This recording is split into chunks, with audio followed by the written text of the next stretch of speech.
Welcome again to Joe Stunner Boxing. So, Ellie Scotney becomes the IBF super-bantamweight champion of the world. She defeats CHERNEKA Johnson of New Zealand via Melbourne, Australia. I think she trains in Australia now, but she's from New Zealand. And this was kind of straightforward. I had it 98-92, which I think was the same as two of the judges. The other judge had it 97-93. I mean, it's not that Johnson, who was the champ coming in, performed badly. She didn't. She was just a punch behind or a combination behind a girl who just seemed, she had that sort of I will not be denied attitude. And this was the first time that Johnson, who came in with a 15-1 record, 6 KOs, this was the first time she'd fought out of Australia. So she was facing, a bit of a away food, shall we say.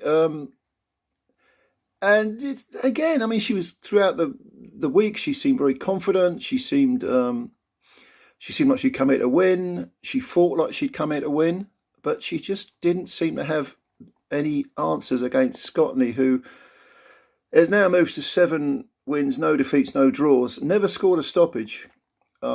She's former European champ, Scotney. Another victory for Shane McGuigan's gym as well. She's trained by Shane McGuigan.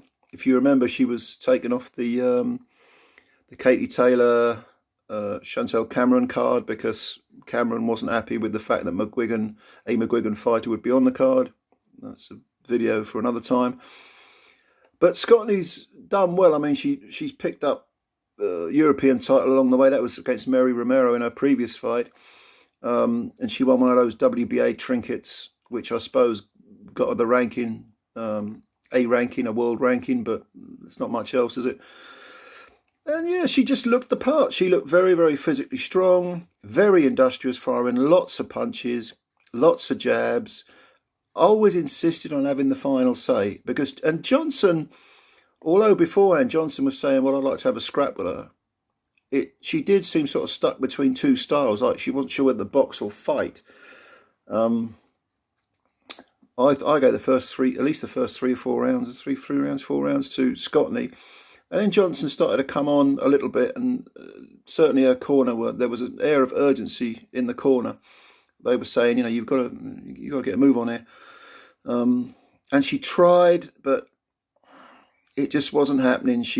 When she moved in close, Scotney was getting her with both hands, with combinations. They weren't just single punches. It's not like she was just counter punching with one shot. She was nailing good combinations. Johnson was trying to reply with her own combinations, but they weren't having the effect on Scotney that Scotney's punches seemed to be having on Johnson. I mean, you'd look at Johnson and you'd think she was the woman with the more power. At no point did she bother Scotney. Scotney hasn't got a KO to her name, and she wasn't really bothering Johnson, but there just seemed to be more of an urgency. Maybe she just wanted it more, Scotney. And these, of course, are 2-minute rounds. There's only 10 rounds of them, so it's 20 minutes of fighting. It's not a lot of work, not a lot of time to get your work done. We always say that, but it bears repeating because I find those 2-minute rounds so frustrating. I've got to be honest, I didn't know much about CHERNEKA Johnson coming into this fight at all. Someone in the comment section left a few words saying, are you going to review this fight? I couldn't because I didn't know much about CHERNEKA Johnson, but I had a look at her record, and she actually lost a split decision to Shannon O'Connell, who was last seen getting smashed up by Ebony Bridges in their little grudge match that they had. That was back in 2021. And since then, she's gone on. She's won the world title. This was her second defence. She's lost it. She's only 28. She can come back. But, I don't know, super bantam. Maybe she goes down to bantamweight. She can get into the mix there. Because you've got Nina Hughes and Ebony Bridges. Yeah, I don't know. Decent enough fighter, but Scotney will be looking at super bantamweight for other options. I actually think CHERNEKA Johnson should come back over because she's quite photogenic, nice looking girl. She's got, the Maori tattoos and all this sort of thing. You could probably promote her quite well. She seems very sort of amiable. Maybe put her in with Shannon Courtney, at bantamweight, if possible, if she can get down to bantamweight. For Scotney, she'll be looking for unifications, defences of a title. But McGuigan's gym are flying. I mean, they had Billum Smith winning, a couple of weeks ago. They had obviously Chantel, not Chantel, not Chantel Cameron anymore, is it?